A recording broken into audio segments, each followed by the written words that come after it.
Okay, let's play a game and we're against the janitor from America. 2200 rating janitor from America. He must be Matt Damon from Good Will Hunting, right? What else could he be?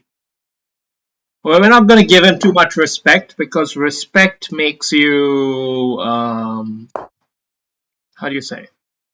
It makes it more likely that you will overlook opportunities to win the game.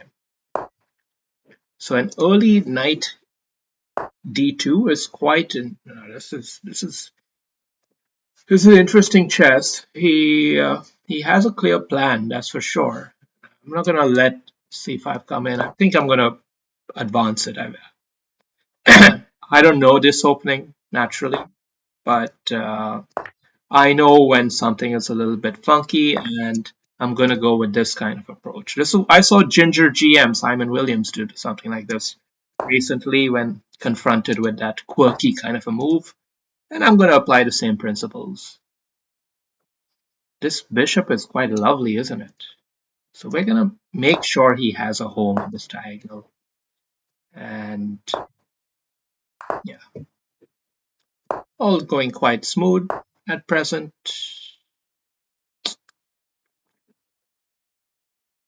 Okay, he's gonna jam it forward with f4.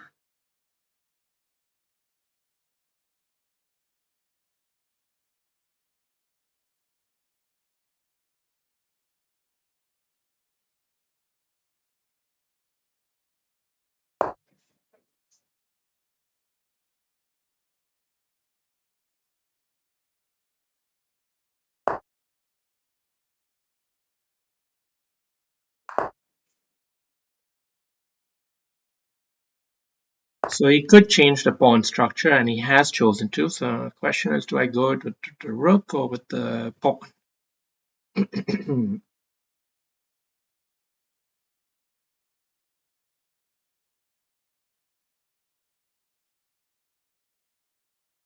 Important question.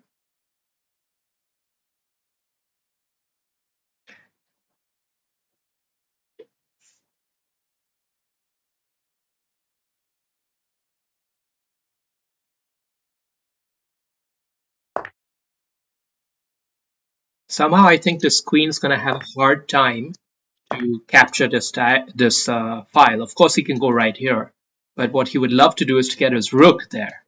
But the queen, it doesn't have this square because of this awesome bishop diagonal, and that's what I'm really trying to bank on here.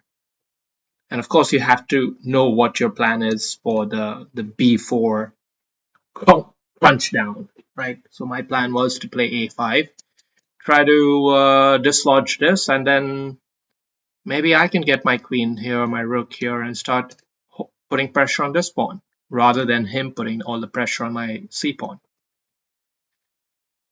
It's going to be difficult for him to put pressure on the c pawn because of what I was just saying. This bishop is doing an awesome job.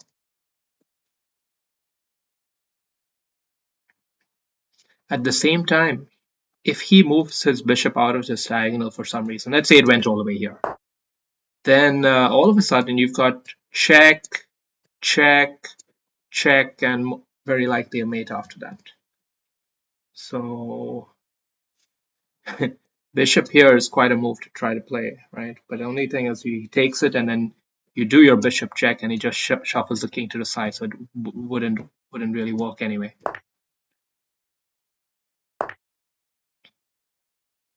Okay, so he found an elegant way to get both his pieces to hone in on this.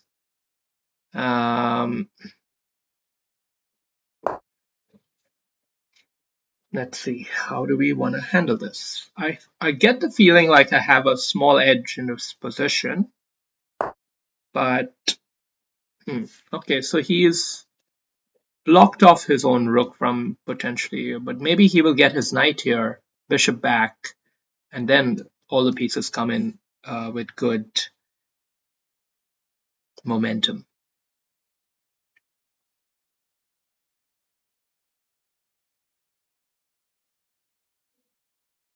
Important moves. Play fast, play fast, play fast.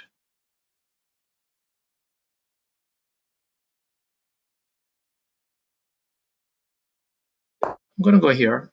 I feel I don't have to worry about this yet, and I don't want to overpressure this one either because he's got it covered. I'm going to go for pawn break instead. Strategically, I don't know if it's the correct idea.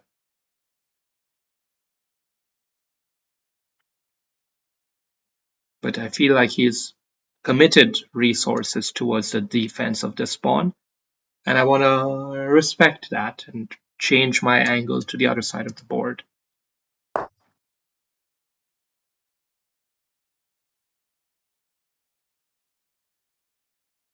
Let's go. Let's go with it. Let's go follow through with the plan.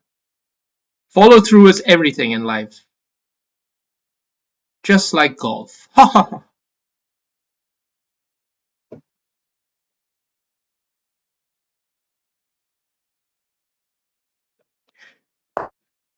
Um,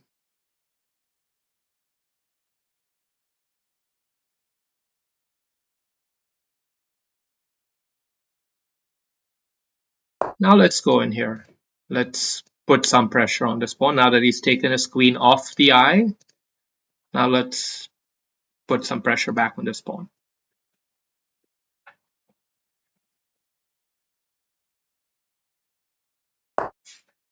He's trying to dislodge my bishop from here because it would inconvenience my back rank. Definitely a valid point, and this crap. Okay, okay. Accept the situation and focus on how to adapt here. Let's see.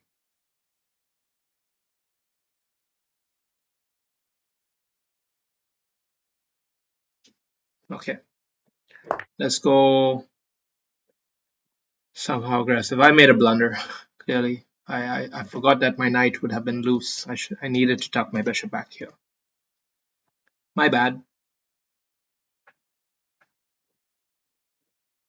It's a critical mistake, no doubt. This pawn break idea might not have been the right idea because anyway, the main motif that I had was that this bishop had a superb diagonal. So this was kind of a confused move if I think about it objectively.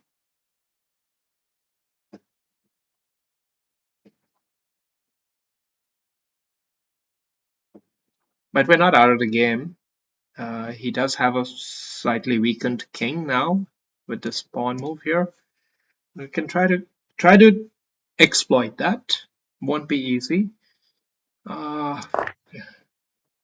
Isn't this a bit of a motif here? Um,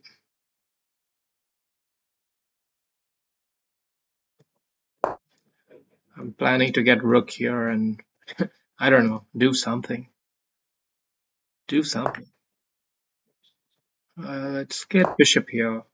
Let's centralize this. Definitely my play is a bit confused.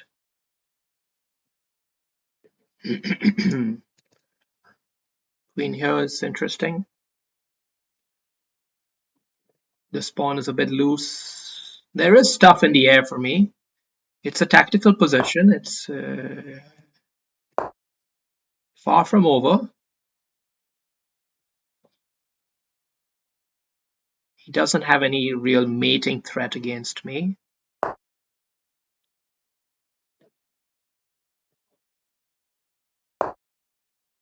Let's keep our eye on the diagonal.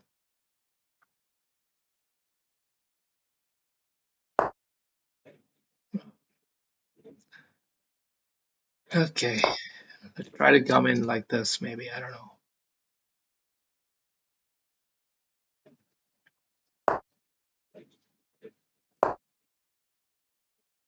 Put some pressure on this bishop, maybe here.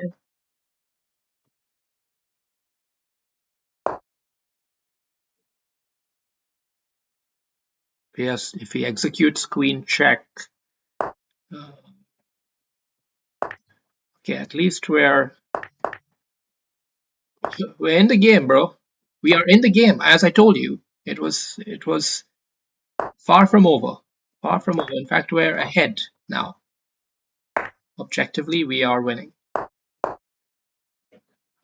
Just gotta be Little bit circumspect. Don't pre-move stupidly. Let's take the pawns off. Centralize the king.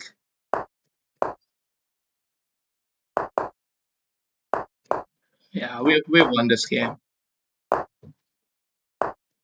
Okay, I made an error there.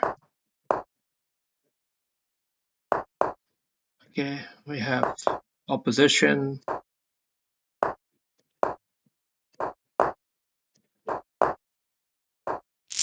Nice. Nice win there, man. I'm quite pleased with myself. The resilience I showed. Firstly, hats off to me for handling this weird opening elegantly. Then, okay, now the game became all about this backwards e-pawn dynamic. And here I admit I didn't know my plan. We should do a game review. We should do a quick game review for this. All right. 84% accuracy, not bad.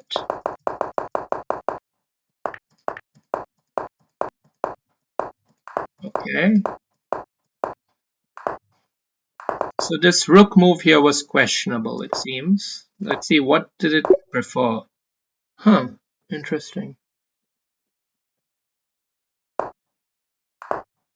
Interesting. Okay.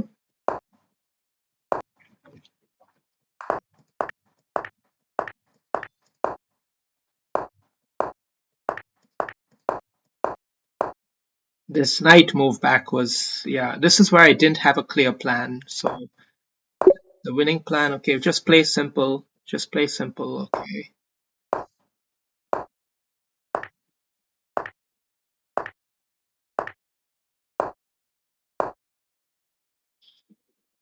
Even position, but I would have the bishop pair. So that's the edge.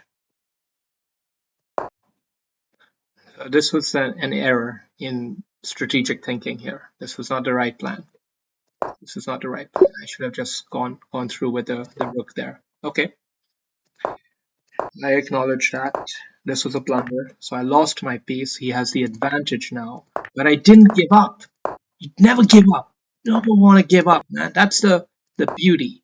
And now, oh, I mean, so many motifs in the air, and let's just face it, he blundered. That was a great move. I admit that. But heck, I'm putting him under pressure, and look at this move. He finally cracked. He finally cracked. He needed to. Oh, he needed to find a move like that. That's the amount of pressure I put on him that he had to take the rook. I would take back the queen, and then the bishop would.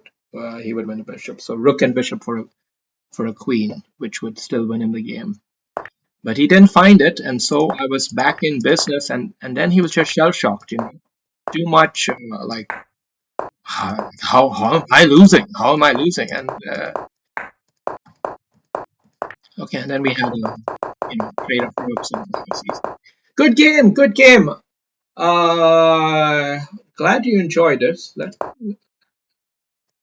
Okay, actually, right here, I did blunder. I did blunder. Hold on. No, this is critical. This is instructive, so pay attention. The end game, yes, I'm ahead. Yes, I'm ahead, but you have to play the right move. King here was essential to play here because that's when you win the game for sure. I did something stupid.